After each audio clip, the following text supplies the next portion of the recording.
Hey everybody, welcome back to my channel and welcome back to the first Spooked Saturday video of October. So a couple weeks to probably about a month back, I decided that I wanted to do a creepy video every Saturday of October leading up until Halloween night. And I've been planning out these videos and doing research for probably at least 3 weeks for some of these cases that are a little bit bigger. And I'm just so excited to do this. It was kind of inspired by a couple things. The first thing being I love true crime. It's something that has always fascinated me. I wanted to go to school for forensic pathology because I really liked researching cause of death and all that sort of stuff.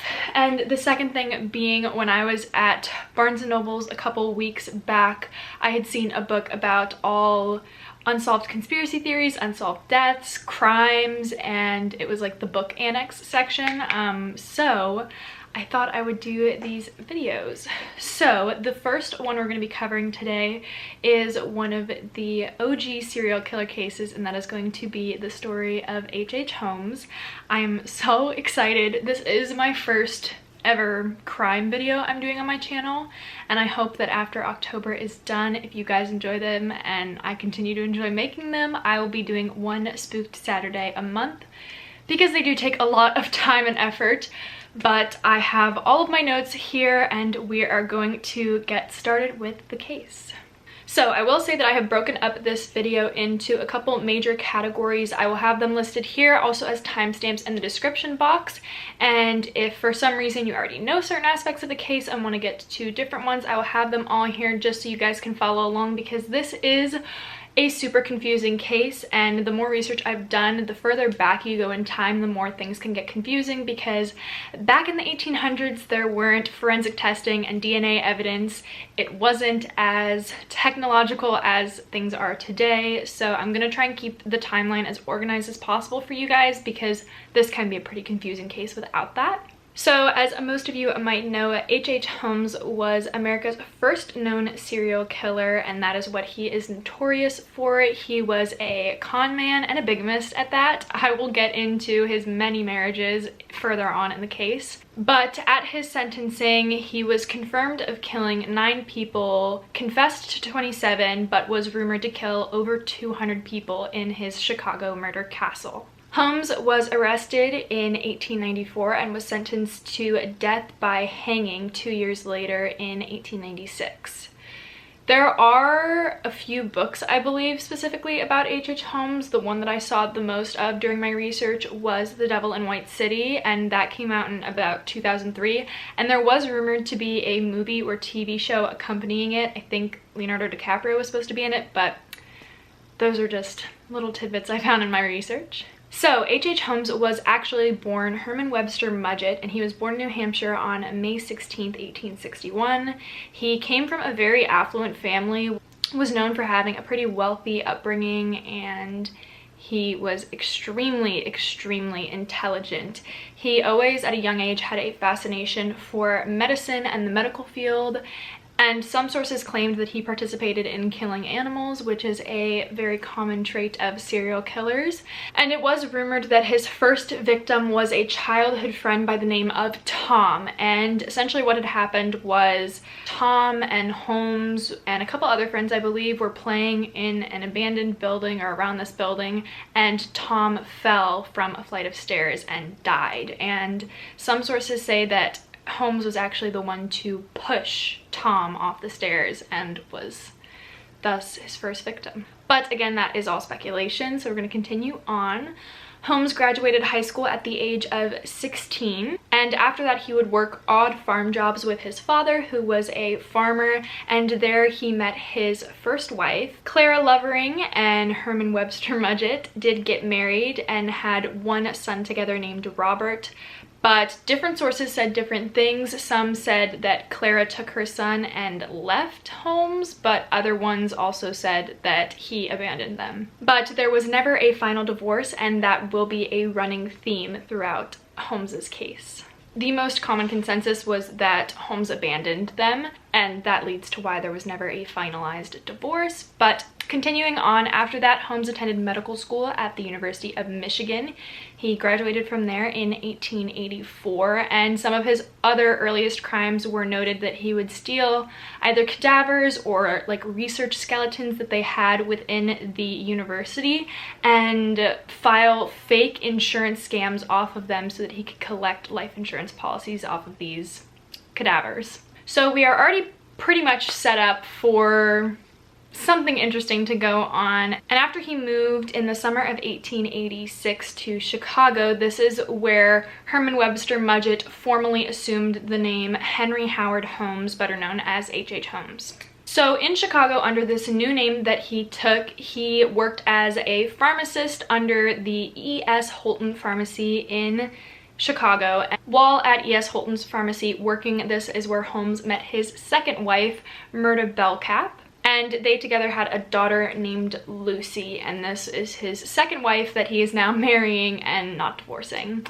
And after working at the pharmacy for some time, there was a lot of confusion that I found while researching it. A lot of sources said that Holmes killed E.S. Holton and his wife and just took the business for himself. But it was clarified in quite a few sources that that actually didn't happen, and he just charmed E.S. Holton and his wife into selling him the pharmacy and a piece of property across the street, which is where he would build and construct the Chicago murder castle. So now we're going to get into the construction of the murder castle, which is super interesting. I do have quite a few diagrams that I wanted to show you guys just to make it a little bit clear because it can be quite confusing.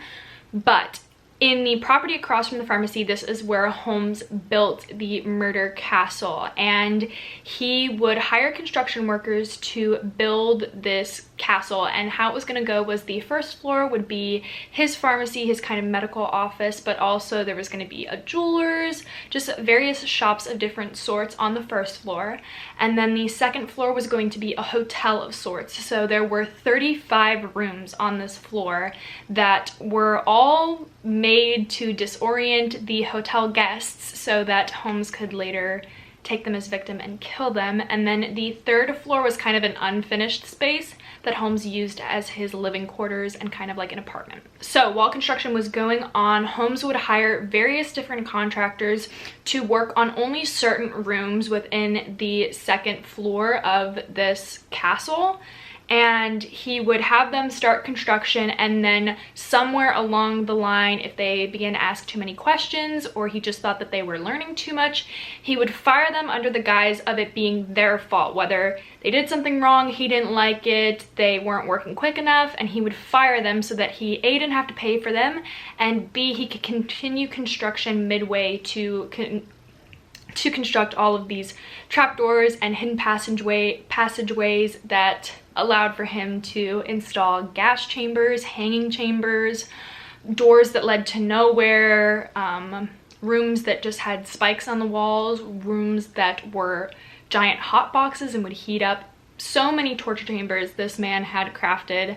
And there's a diagram that shows all of the different rooms that he would just put people in. There were stairs that led to nowhere, hallways that turned around on themselves, so it was super confusing and disorienting to the victims that Holmes had staying on the second floor. Now, I will mention, just because in the timeline this is where we get introduced to somebody later on down the road, but one of the contractors that Holmes had hired and worked with was by the name of Benjamin Pitezel, and he will come into play later on down the line, but I just wanted to mention that name, Benjamin Pitezel, now because it might not count too much now, but it does come into play later on. So a lot of these rooms had blowtorches, no doors to leave after you were inside of it, or hanging chambers, or just trap rooms, like giant pits you would fall into and get trapped in there.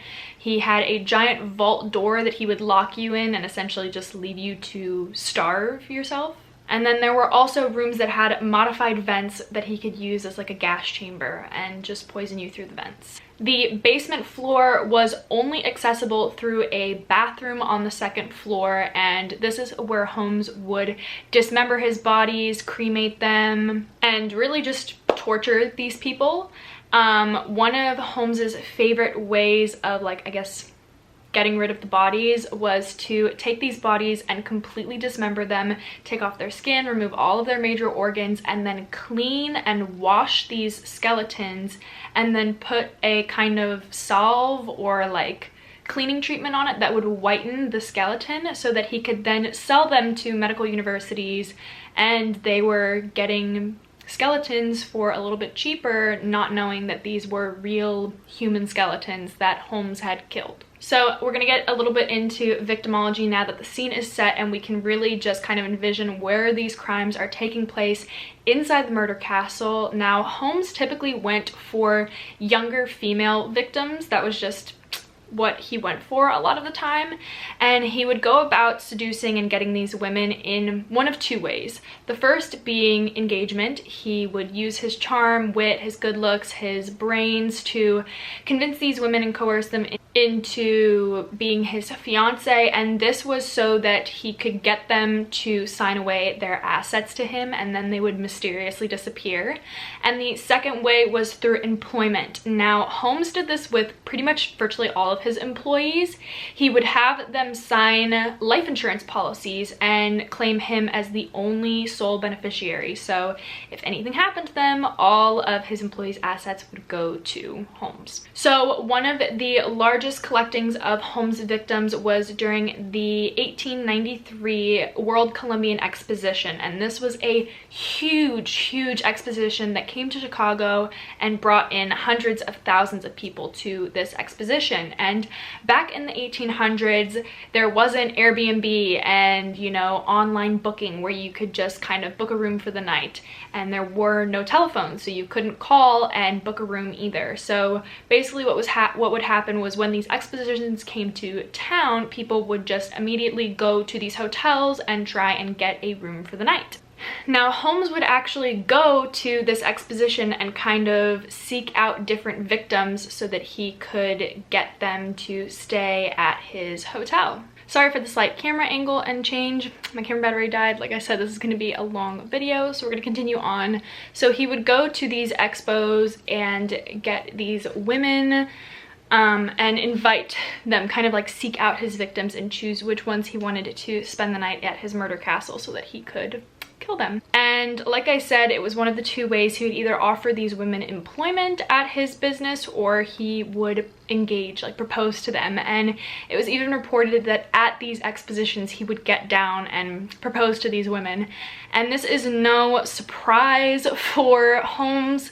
His first wife, Clara Levering, was, I think they had only known each other for like a day when he was working on the farm with his dad before he proposed the next day. So he was very impulsive and definitely was known for getting into marriage on a whim. So now we are going to get more into his known victims. So like I said, since there is not that much like solid information, there was no online booking system or really bookkeeper who kept track of who was staying in these hotel rooms.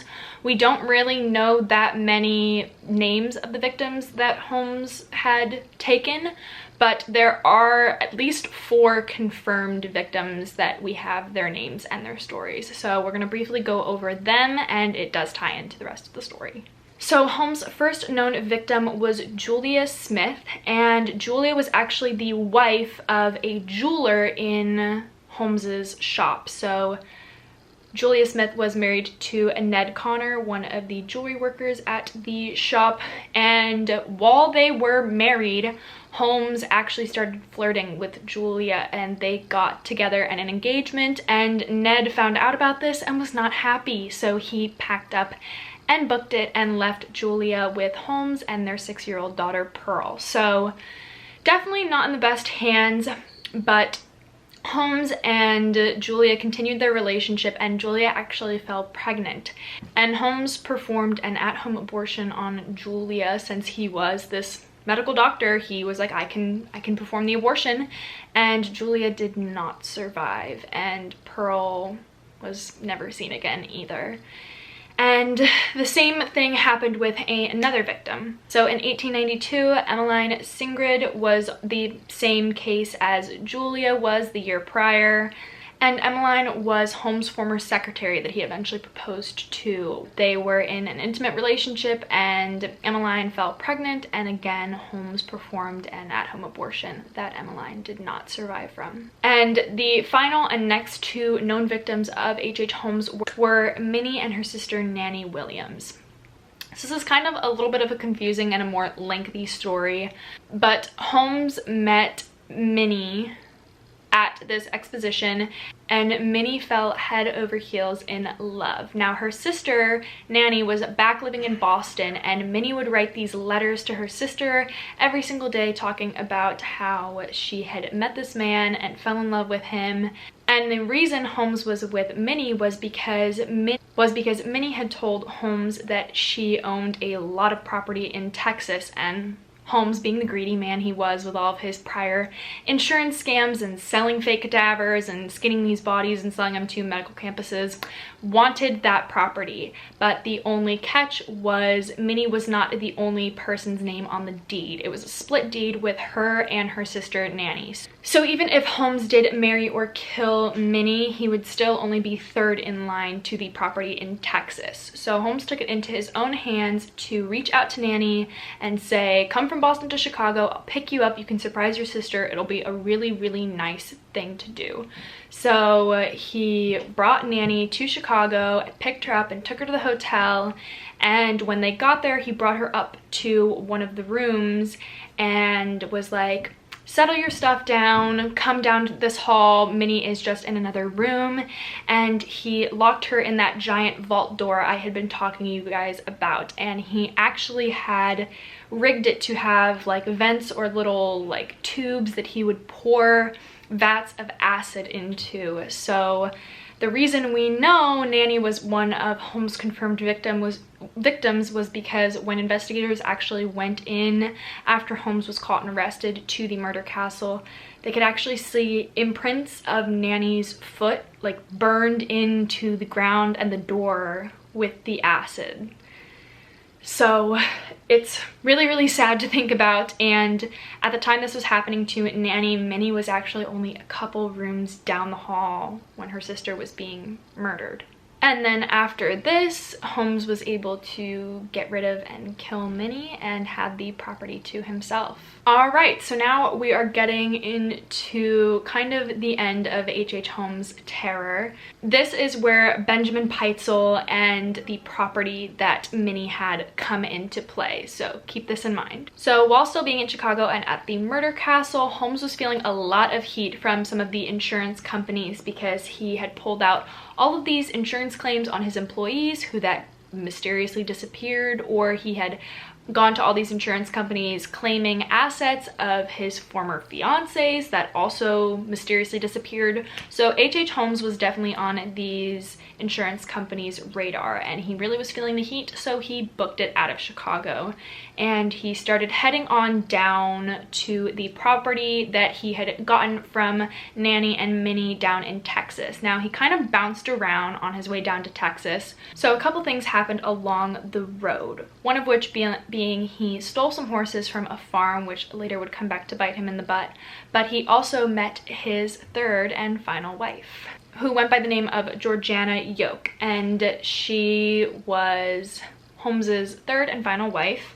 So they moseyed on down to Texas to the property that he now owned, and this is where he started working on a couple of things. He, while at Texas, really missed his murder castle. He had put a lot of effort and really, I guess, missed the vibes that he had created there.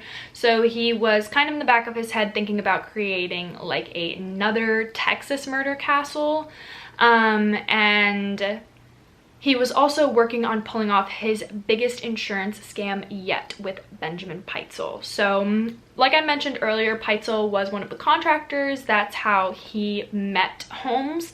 And Benjamin Pitezel was really known as Holmes' like right-hand man and kind of his errand boy. A lot of sources said he really did whatever Holmes said. So They were working on kind of getting together their biggest insurance scam yet, which was going to be faking Holmes's death. Now, obviously, this was pretty risky because Holmes, like I said earlier, was already on the insurance company's radars from filing all of these insurance claims. So now you're going to mysteriously die yourself and somebody else is going to collect your insurance money. It definitely would raise some red flags. Now, while they're plotting all of this, Holmes gets arrested, but not for any insurance scams you would think of or any murders that he had committed. It was actually for those horses that he stole from a farm on his way down to Texas. So while he was serving his time in jail, he met a man by the name of Marion Hedgepeth. So Marion Hedgepeth is actually another pretty notorious criminal. He was an outlaw and a train robber. So he was serving a pretty lengthy, I believe 25-year sentence at the same jail that Holmes was sentenced to. So him and Hedgepeth kind of became buddies in jail, and Holmes started talking to him about this insurance scam that he wanted to pull off and was saying, you know, I want to fake my own death. I'm gonna need a really good, pretty corrupt lawyer who's going to help pull this off with me. And the longer they talked about it, the more Holmes figured out it wasn't gonna work if he claimed his own insurance policy. So they instead decided that Benjamin Pitezel would fake his own death and go into hiding, and then Holmes could claim his insurance check under a different alias, which was Holmes' favorite thing to do. So he talked with Marion Hedgepeth about this after he got out of jail and was like, you get me a lawyer and I will give you a $500 cut of Pitezel's $10,000 insurance check. So Hedgepeth was pretty sold on that, and he jumped on board right away and said, I will get you the name of a pretty good lawyer who'll help you out with this. So all the pieces were falling into play. They kind of all had it worked out. Pitezel was going to fake his own death and he was going to go into hiding, and his wife and 5 children would go and be the ones to identify the insurance claim, and then a majority of the $10,000 would go to Pitezel. The rest would go to pay the attorney, the $500 to Marion Hedgepeth, and then Holmes would get the rest of it. So after Holmes got out of jail, they started working on it pretty quickly. And back, like I said, in the 1800s, they didn't have the DNA testing or fingerprinting or evidence that you can identify a body with today. So how they would identify bodies back then was by measurements. So they would measure your height, your chest, your arm span, and that is how they would identify this is who is claiming to be dead. So they were going on a search for a body that looked really similar to Benjamin Pitezel's in height and chest size and arm span, because he was really tall. I believe he was like 6'1", 6'2". So they needed to find somebody who looked pretty similar to him in build. And while this was going on, Pitezel started getting a little bit of cold feet. I would say he was starting to worry that it wouldn't get pulled off and something would happen to his family. And so Holmes really was trying to calm him down and was like, you know what, go home, sleep it off, come back to me tomorrow and we'll figure it out tomorrow. And so Pitezel came back the next day, and Holmes started catching on that no matter how much convincing and conniving he was going to do, Pitezel really was just backing out of this. He did not want to sign on to it. He did not think it was the best idea, didn't really think it was going to pull off. So Holmes figured he needed to do something quick if he wanted that insurance money. So he started plying Pitezel with all of his alcohol and got him really, really drunk before he could knock him over the head and like pass him out, and then set Pitezel on fire alive. So he was able to burn his body and have it be pretty disfigured, which was what Pitezel's family was like expecting when they went to identify his body. And they got called into the police station and went to identify Pitezel, and while they're thinking they're identifying another body, this woman and her 5 children really had to go, and the body they identified was actually their father and husband. So definitely very scarring and not the best. So after this, Holmes was able to collect the insurance money on Peitzel's name, and he did not like sharing, so he did not actually pay anybody of who he was supposed to. He didn't give any of the money to Peitzel's wife and her children, and he also didn't pay Hedgepeth his $500, and he did not pay the attorney. So he's already leaving a lot of people not happy and kind of angry. So now Holmes is dealing with Peitzel's wife and her 5 children, and she is assuming that her husband is off in Canada somewhere where he is hiding out because he's faked his death.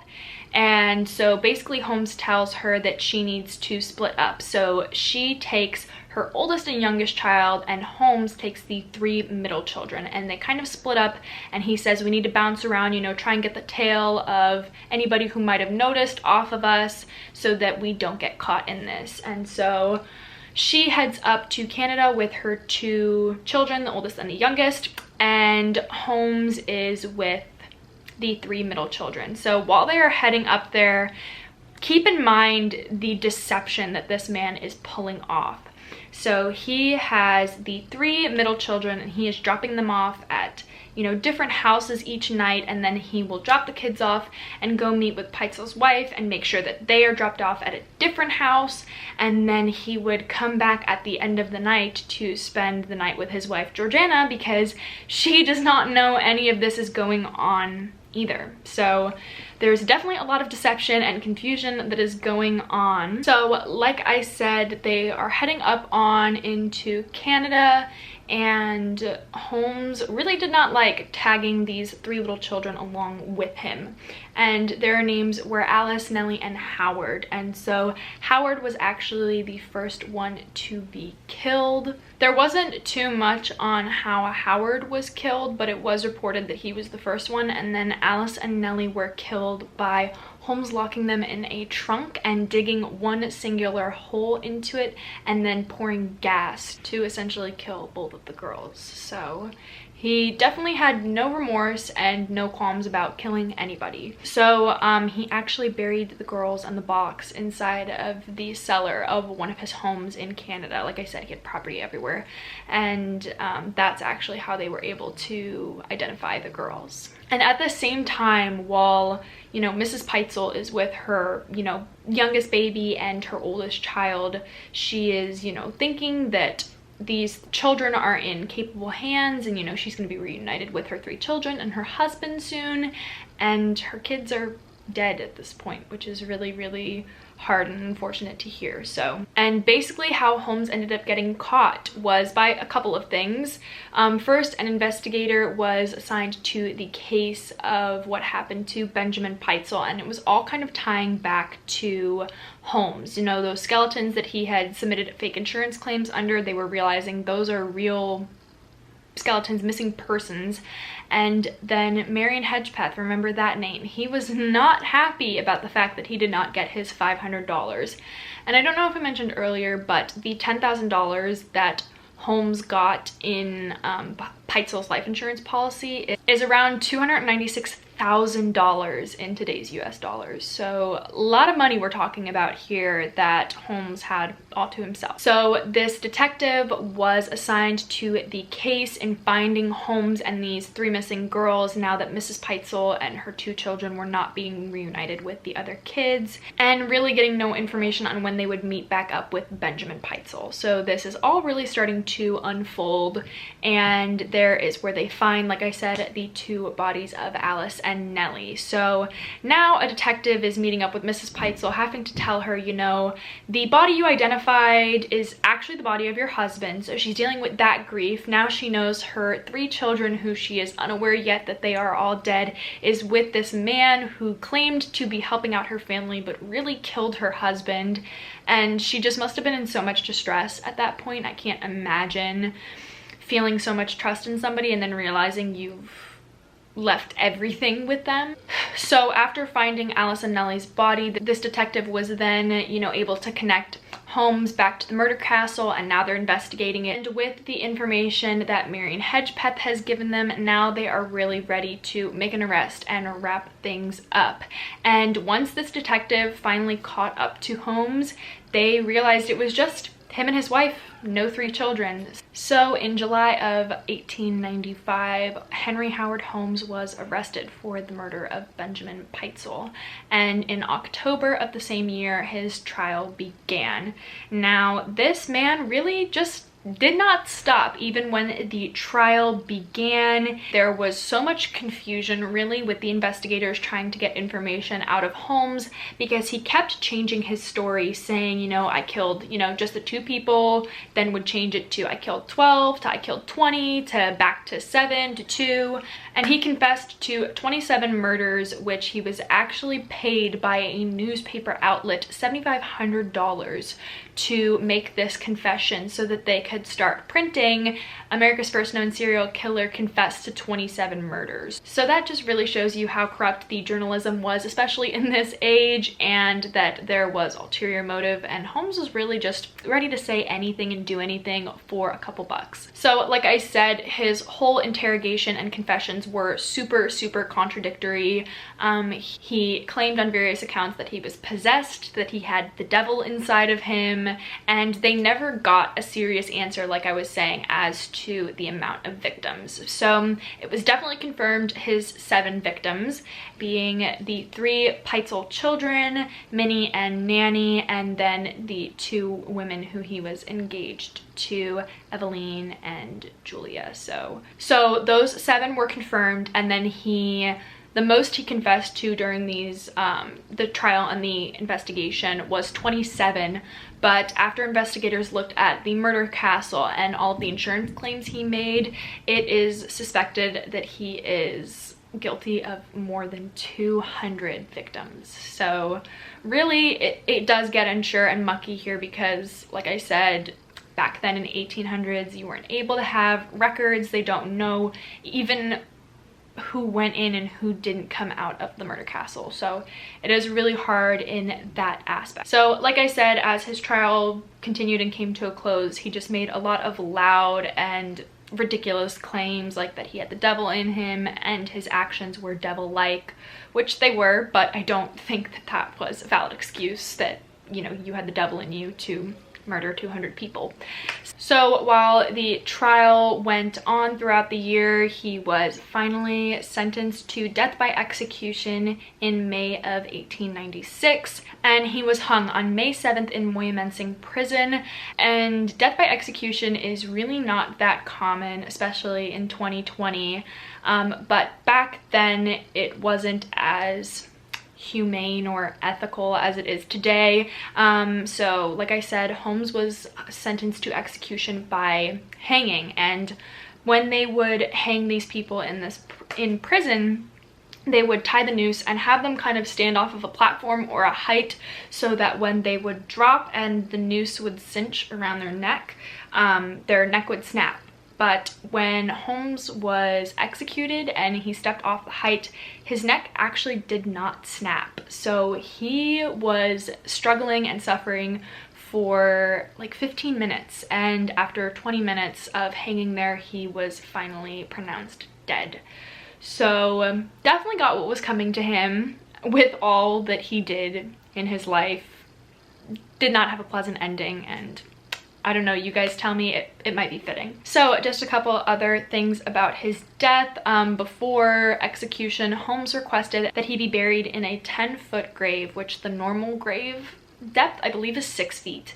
And he requested to be buried in a 10-foot grave and be encased in a slab of concrete, because this man was so terrified that people were going to dig up his grave and try and dismember and sell his body parts. So very ironic that his biggest fear was what he did his entire life. Definitely some displacement there. And I just thought that was a very interesting tidbit I found during my research. So now we are going to get into some of the H.H. Holmes conspiracy theories. And I know that might sound a little bit funky because it is a solved case. We know who committed the murders. He's been sentenced, you know, tried, sentenced, and executed at this point. But there are quite a few conspiracy theories regarding the murder castle and H.H. Holmes in general. So we're gonna get into those now. So really the only 2 and major conspiracy theories I found were actually both claimed by H.H. Holmes' descendants. So his distant, I believe great great-grandchildren were the ones that were of heavily belief of both of these. So the first being that Holmes actually had somebody stand in his place at the execution. So he somehow convinced somebody else to go and be hung and executed in his place. Now, this was believed all the way up until 2017, so only 3 years ago. It was actually pretty recent. And his descendants were so firm in this belief that they had his body be dug up and they were able to run DNA testing and confirm that this is Holmes's body. And this is super weird, but also kind of interesting. I don't know if it was in the way that they preserved his body or in the way he was encased, so that nobody could really dig him up aside from something like this. But a lot of his body was preserved really well. He was still like intact. His clothes hadn't disintegrated all the way. Like, they were still in pretty good tact. And when they actually, you know, took him out and exhumed the body and looked at him, this is kind of weird, but like his mustache even was like perfectly together and in place, which is like super weird to think about. You know, this is late 1800s, so it's been over, you know, 125, almost 30 years at this point, and he was still in pretty good condition. But yeah, his family were really strong believers that somebody else was in his place, and he just kind of got to live out the rest of his life.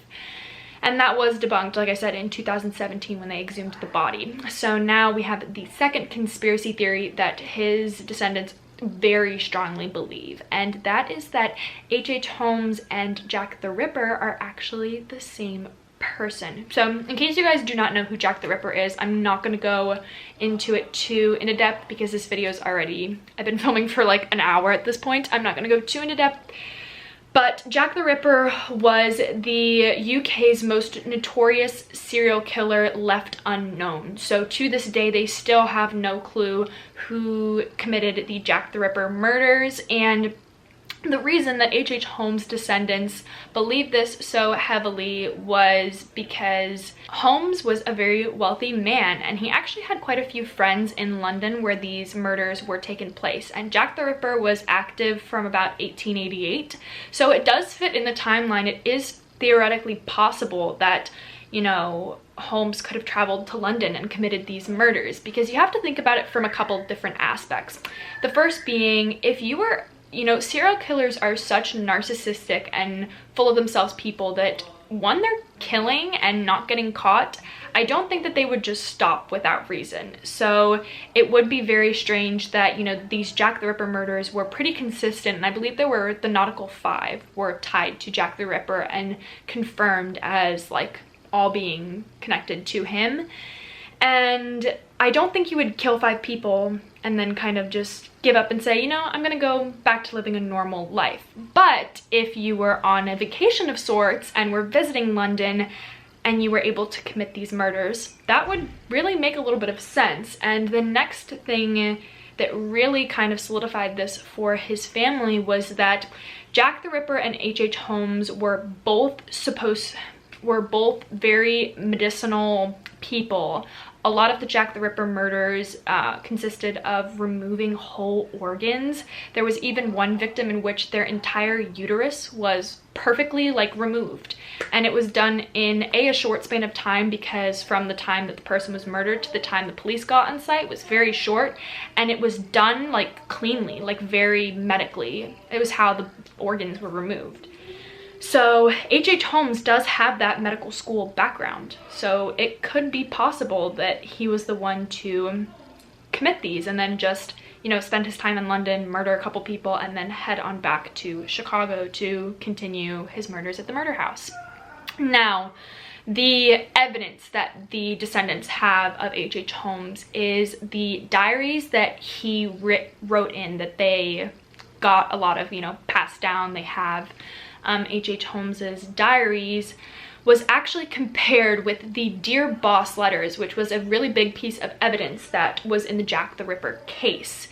and they were compared by handwriting specialists, and it was confirmed 97% accuracy. Now, to explain what that kind of means, even if you were to write 2 letters and send them off individually to different people and handwriting experts were to compare them, it would only come back around 97, 98, maybe 99% compatibility, like correction, because it is so rare for you to write the exact same way every single letter every single time, if that makes any sense. So it is very possible that that could be it. Do I believe it? Not necessarily. I think that would be a very close timeline, and especially for them to have caught H.H. Holmes and not be able to have any evidence that connects it back. I don't know. I definitely think it is a really interesting conspiracy theory that does have a lot of facts to it, but I'm not sure entirely if I believe it. So I'll leave that up to you guys in the comments down below. But that was the last conspiracy theory and the last kind of thing I had to say about this case. So I hope you guys did enjoy it. Let me know if I left out anything in the comments down below. I really tried my best to as accurately and correctly gather as much information as I could. There, like I said, are a ton of articles, and a lot of them do contradict some things, so I was really trying my hardest just to get the most correct information. I have been filming for over an hour at this point. I think this is going to be one of my longest videos to date, but I had so much fun researching this case and pulling the information and compiling it together for you guys. And I cannot wait for you guys to see the rest of these Spooked Saturday videos. So I'm so excited. I hope you guys did enjoy. Again, let me know down in the comments how you feel about these Spooked Saturday videos, and give it a thumbs up if you liked it. I feel like this is a super fun way to kick off October and the spooky season, and I'm really excited. I tried my best to make it very thematic, but I think that is going to be it for today's creepy video.